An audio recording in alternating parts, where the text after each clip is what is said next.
इतिहास की किताबों में हमें बताया गया है कि प्रथम विश्व युद्ध यूरोप की शक्तियों के बीच लड़ा गया था, ब्रिटेन, फ्रांस, जर्मनी। लेकिन क्या आप जानते हैं कि जब 1914 में ब्रिटेन सेना जर्मनी की भयानक तोपों के सामने घुटने टेकने वाली थी, तब उन्हें बचाने कौन आया था?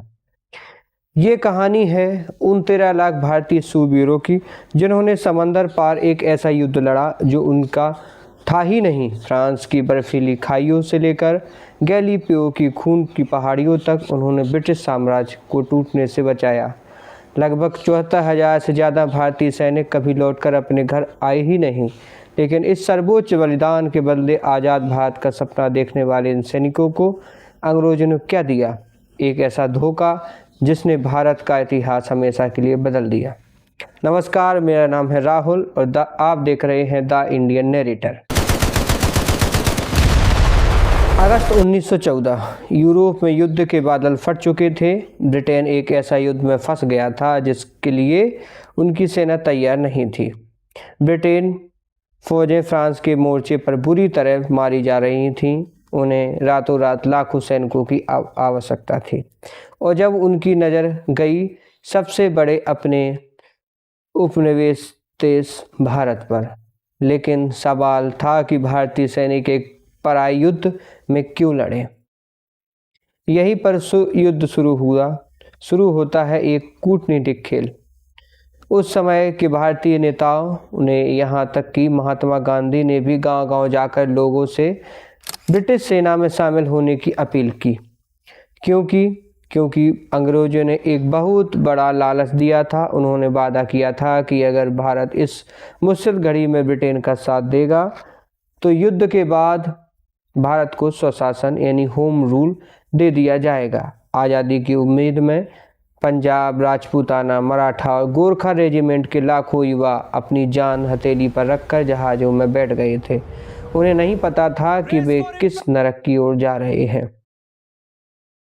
सितंबर 1914 में जब ये जहाज़ फ्रांस के तट पर पहुँचे तो भारतीय सैनिकों का स्वागत किसी बैंड बाजे से नहीं बल्कि एक ऐसी मौत ने किया जिसे उन्होंने अपनी ज़िंदगी में कभी नहीं देखा था। अक्टूबर 1914 पश्चिमी मोर्चे पर हालात बेकाबू थे। जर्मन सेना मशीन गनों और जहरीली गैसों के साथ आगे बढ़ रही थी। भारतीय सैनिक को बिना किसी ट्रेनिंग के सीधे खाइयों में उतार दिया गया। यह एक आत्महत्या से कम नहीं था। अब वो आया दिन 31 अक्टूबर 1914। हॉलवेग का मोर्चा। जर्मन सेना ने एक भीषण हमला किया। बलूच रेजिमेंट की एक छोटी सी टुकड़ी वहां तैनात थी। एक एक करके सभी भारतीय सैनिक वीरगति को प्राप्त हो गए। बचा तो सिर्फ एक 26 साल का सिपाही खुदादाद खान। खुदादाद बुरी तरह घायल था।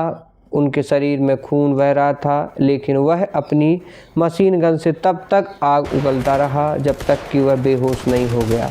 उसने अकेले ही जर्मनी को रोके रखा। इस अदम्य साहस के लिए खुदावत को ब्रिटिश साम्राज्य का सर्वोच्च वीरता पुरस्कार विक्टोरिया क्रॉस दिया गया। यह सम्मान पाने वाले पहले भारतीय बने।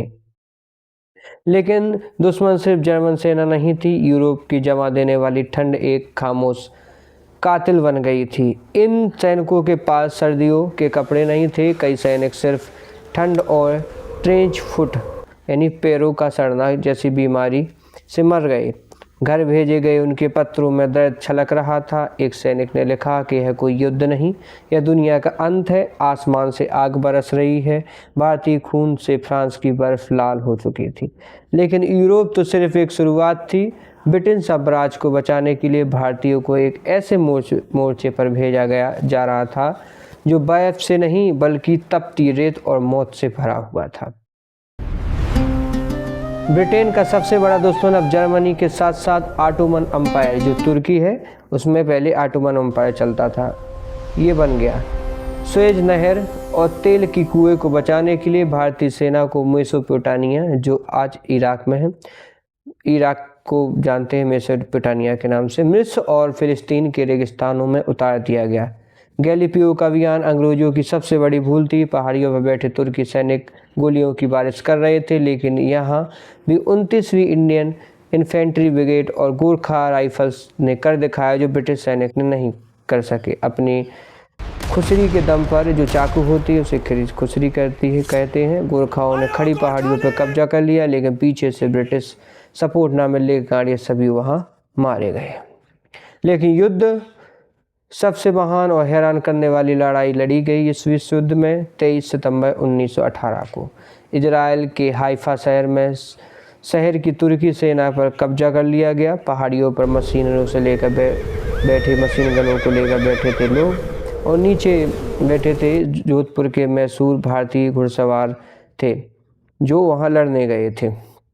मेजर दलपत सिंह के नेतृत्व में भारतीय घुड़सवारों ने मशीन गनों की परवाह किए बिना दुश्मन पर बिजली की तरह धावा बोल दिया। एक सैन्य इतिहास का आखिरी और सबसे महान कैवेलरी चार्ज था ये। तलवारों ने तोपों को हरा दिया, हाइफा आज़ाद हो गया। आज भी इजराइल में इन भारतीय वीरों की याद में हाइफा डे मनाया जाता है।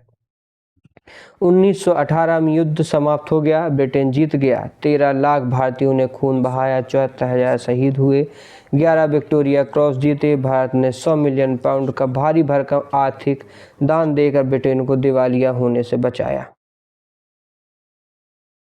अब समय आ गया था अंग्रेज अपना वादा निभाएं। आज़ाद भारत का सपना सच होने वाला था, या फिर भारत के साथ इतिहास का सबसे बड़ा धोखा होने वाला था।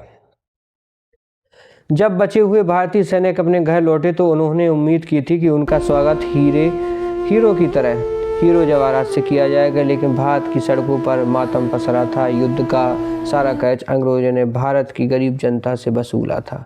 टैक्स बढ़ा दिया गया और लाखों लोग भुखमरी से मर रहे थे।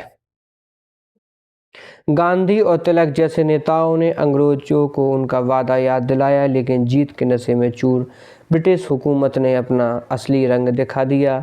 स्वशासन देना तो दूर, उन्होंने मार्च 1919 में भारत का एक काला कानून थोप दिया जिसे कहते हैं रॉलेट एक्ट।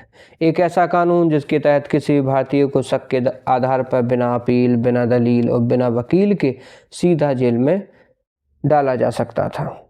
जिन सैनिकों ने यूरोप की आज़ादी के लिए अपनी जान दी, उनके अपने ही देश को एक खुली जेल में बदल दिया गया। इस धोखे से पूरी देश सुलग उठा था और इस गुस्से का अंत हुआ इतिहास के सबसे काले दिन 13 अप्रैल 1919 को, जलियांवाला बाग, जब जनरल डायर ने निहत्थे भारतीयों पर गोलियां चलवा दी। जानते हैं सबसे बड़ा दर्द क्या था?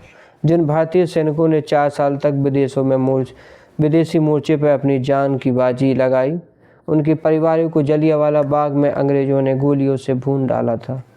प्रथम विश्व युद्ध ने भारत को आज़ादी तो नहीं दी, लेकिन इस महाधोखे ने भारत की आंखें हमेशा के लिए खोल दी।